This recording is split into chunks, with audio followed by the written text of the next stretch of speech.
औज़ुबिल्लाहिमिनश्शैतानिर्रजीम बिस्मिल्लाहिर्रहमानिर्रहीम। मोअज़्ज़िज़ सामिन कराम, अस्सलाम वालेकुम रहमतुल्लाहि व बरकातुहू। उम्मीद आप खैरियत से होंगे। हमारा आज का मौजू है ख्वाब में बेटा देखना। बेटा देखने की क्या तबीर हो सकती है। अल्लामा इब्न सीरीन रहमतुल्लाह ने ख्वाब में बेटा देखने की मुख्तलिफ सूरतें बयान की हैं। हर सूरत की ताबीर अलग-अलग है। अगर आप इन तबीरात को जानना चाहते हैं तो वीडियो को आखिर तक लाजमी देखें। अगर आप चैनल पर नए हैं तो चैनल को सब्सक्राइब भी कर दें। शुक्रिया। ख्वाब में अगर कोई शख्स देखे कि इसका बेटा पैदा हुआ है तो इसकी दो सूरतें हैं। अगर इसकी बीवी हामला है तो बेटी पैदा होने की अलामत है।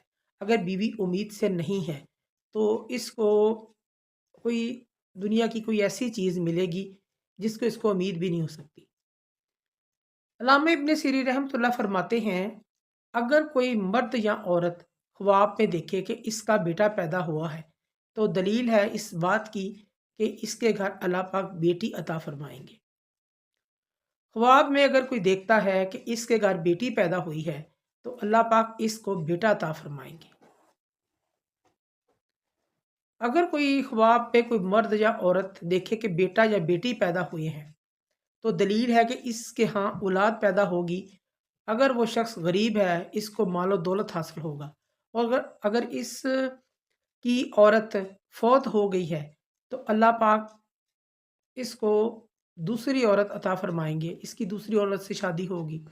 अगर औरत बांझ नहीं है, औलाद पहले से मौजूद है तो अल्लाह पाक इसकी औलाद की शादी के असबाब पैदा कर देगी। इस चीज़ की अलामत है। ख्वाब में अगर कोई जवान औरत अगर कोई ख्वाब में देखती है, बेटा या बेटी ख्वाब में देखती है तो इसकी औलाद नेक और फर्माबरदार होगी। अगर कोई कुंवारी लड़की ये देखे कि इसके घर बेटा पैदा हुआ है तो ये दिली मुराद पूरी होने और शादी होने की अलामत होता है। ख्वाब में अगर कोई शख्स देखे कि इसने दूसरी जगह से बच्चा लिया है, ये भी अच्छा ख्वाब है। ऐसी जगह से रिस्क मिलेगा जिसका इसको गुमान भी नहीं है, वहाँ से इसको मिलेगा। खुलासा कलाम इस बात का निकला है कि अगर कोई शख्स या कोई औरत ख्वाब में देखे कि उसका बेटा पैदा हुआ है तो ये बेटी पैदा होने की अलामत होता है। अगर वो ये देखते हैं कि बेटी पैदा हुई है तो ये बेटा पैदा होने की अलामत होता है। बाकी अल्लाह पाक की मर्ज़ी है जो उनको जो चीज़ भी अता फरमाए। मोअज़्ज़िज़ सामीनो कराम, अगर आपको हमारी वीडियो ये पसंद आई है तो इसे ज़्यादा से ज़्यादा सदका जारिया समझकर लाइक करें, शेयर करें। अल्लाह पाक आपके हामी नासर हों। जज़ाकल्लाह।